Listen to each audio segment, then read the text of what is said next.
कसं आहे ना, या वयात मी काय केलं पाहिजे होतं? मला वेड लागले प्रेमाचे हे, हे, हे. पण मी मूर्ख आहे. मी या वयात काय करतोय? मला वेड लागले रिअल मॅड्रिडचे. घड्याळाकडे पाहिलं तर वाजले होते 3 आणि स्क्रीनवरती दिसतंय टक्कल.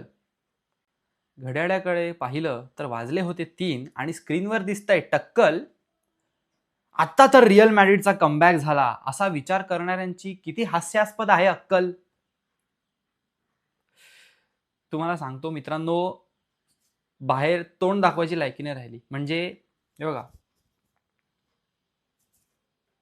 ह्याचा काहीतरी अर्थ आहे, ह्याचा काहीतरी अर्थ आहे. बाहेर मी समाजात वावरू शकत नाही. आज आज तोंड दाखवायला जागा ठेवलेली नाहीये माझ्या क्लबनी. अशी परिस्थिती ह्या लोकांनी करून ठेवली आहे. मग मी काय बोलू? मी एक माणूस म्हणेल की real Madrid the pinnacle of European football, एक चॅम्पियन्स लीग लेगसी, ज्यांचा एवढा मोठा इतिहास आहे. अरे ते चड्डीत मुततायत, त्यांना क्वालिफाय करायला जमत नाहीये साधा यार. मग मी काय एक्सपेक्ट करू मी की नवीन फॉर्मॅट आल्यापासून सलग 2 वर्ष तुम्हाला टॉप 8 क्वालिफिकेशन जमत नाहीये. काय बोलायचं यार? अरे लहान लहान पोरं तिथे मुतून जात आहेत की अरे बघा, रिअल मॅड्रिडचा नवीन नवीन फॉर्मॅट आल्यापासून रिअल मॅड्रिड तर काय क्वालिफाय होत नाहीये. कंट्रोल कंट्रोल उदय. म्हणजे एंडला तर इतका आयकॉनिक मोमेंट झाला की 3-2 ची लीड आहे, बट बेन्फिकाला 2 गोल्स लीड हवी होती so that they will enter the qualification stage. आणि लास्टला फ्री किक मिळते. मॉरिनियो सांगतोय ऑल आउट, तुम्ही जावा सगळ्यांनी.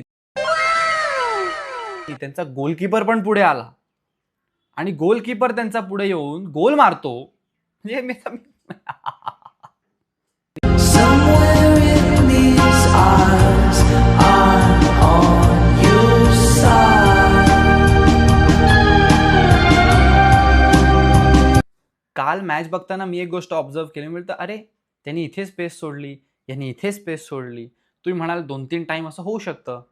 सतत सतत अरे एवढी स्पेस हे लोक फील्डवरती सोडताय आणि दिस इज कमिंग फ्रॉम अ मुंबईकर. बोलो एवढी स्पेस अवेलेबल असते हे आम्हाला माहितीच नाही.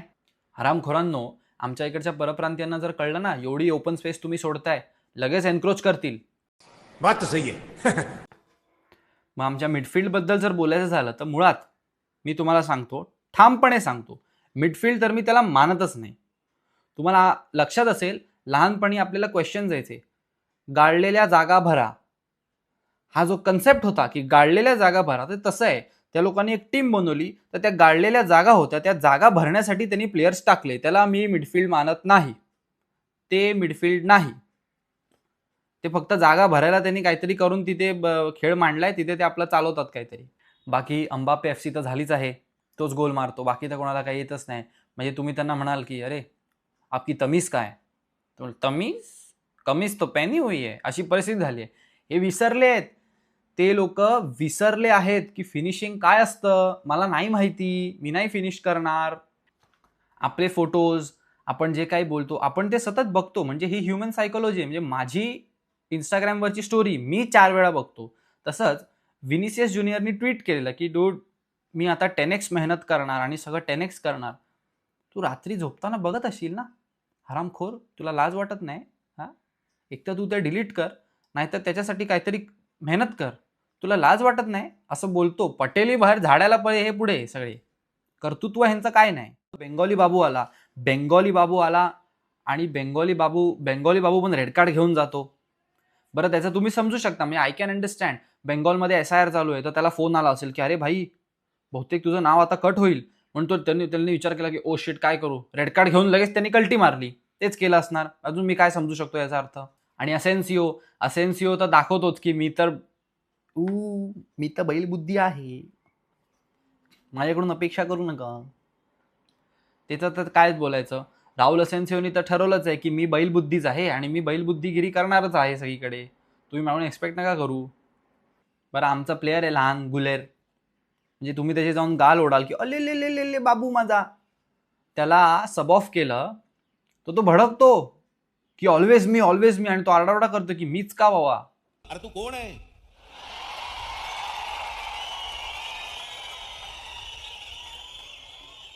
तू तू कोण वल्लभभाई पटेल काय महात्मा गांधी तू कोण आहे की मी बोलतोय ना अरे मी बोलतोय ना काय लॉजिक आहे ओव्हरऑल सांगतो खूप खराब परिस्थिती आहे.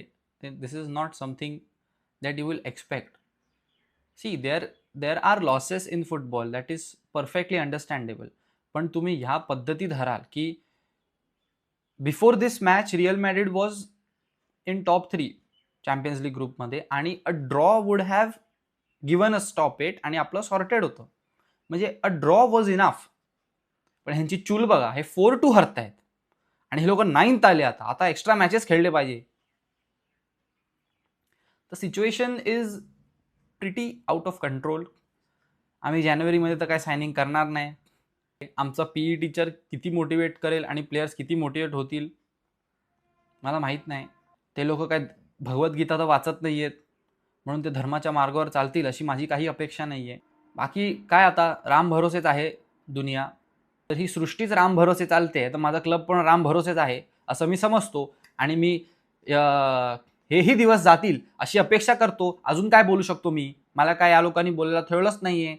कारण काय करायचं, हे सगळे पिचवर दाखवतात की आम्ही काय करू शकतो. किसके लिए काम करते हो तुम बताओ सर मैं काम ही नहीं करता हूँ कुछ. यू माइट थिंक की यार एखाद्या प्लेअरचं होऊ शकतं, like a player can have a bad day, पण सगळेच घटिया खेळणार. तुम्ही म्हणणार की चुआमेनीला तर काय माहितीच नसतं काय चाललंय जगामध्ये. आमचा सद्दाम होयसन तर एवढा उंच आहे, एवढासा आहे तो काठी, त्याला तर काय डिफेंडिंगच जमत नाही. तो डिफेंडर आहे पण त्याला डिफेंडिंग जमत नाही. हे काहीतरी नवीन वोक कन्सेप्ट आलेली आहे आमच्या क्लबमध्ये.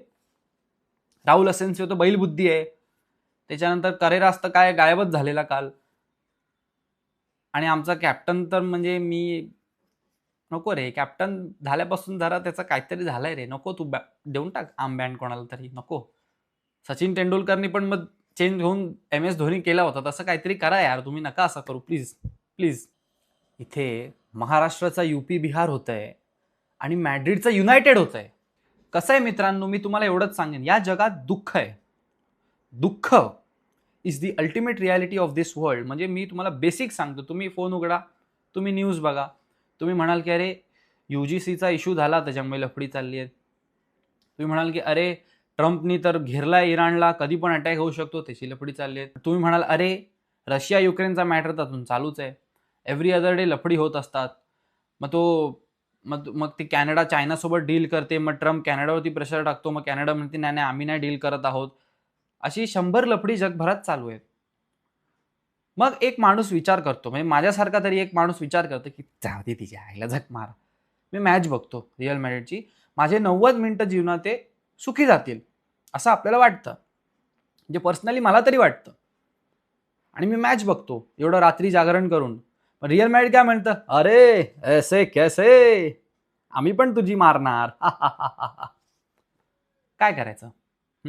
काय करायचं? म्हणजे जीवनात एक सोर्स ऑफ हॅपीनेस होता फुटबॉल.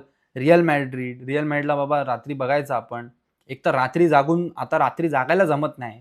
तिच्या आईला एक तर तो प्रॉब्लेम झाला आहे. तरी ह्यांच्यासाठी एवढं जागरण करून हे असे खेळणार की ह्यांना येतच नाही, ह्यांना माहितीच नाही, ह्यांना चुकून कोणीतरी उचलून झाला की जा 90 मिनिटं जरा उभा राहते ती, अशी ह्यांची परिस्थिती झाली आहे. काय करायचं? म्हणजे हळूहळू आय एम फिलिंग की अरे एक शिट, मी मॅन्युफॅन आहे का? मी काय हे काय चाललंय, हे काय चाललंय, अशी परिस्थिती होते. त्यामुळे मी सांगेन की बघा काहीतरी करा. हनुमान चालिसा म्हणा, मारुती स्तोत्र म्हणा, सकाळी सूर्याचं दर्शन घ्या. प्लीज काहीतरी लाईफमध्ये करा. मी म्हणतो जाऊ दे तिच्या आईला. बेसिक म्हणजे इज्जत घालवू नका ना. हरा दॅट इज कम्प्लिटली फाईन. माणूस हरतो, काही प्रॉब्लेम नाही आहे. लाईफमध्ये हरतो माणूस. हॅपन्स, पार्ट ऑफ लाईफ असतं ते. त्याच्याबद्दल आमचं काहीही म्हणणं नाही. पण इज्जत घालवू नका ना यार.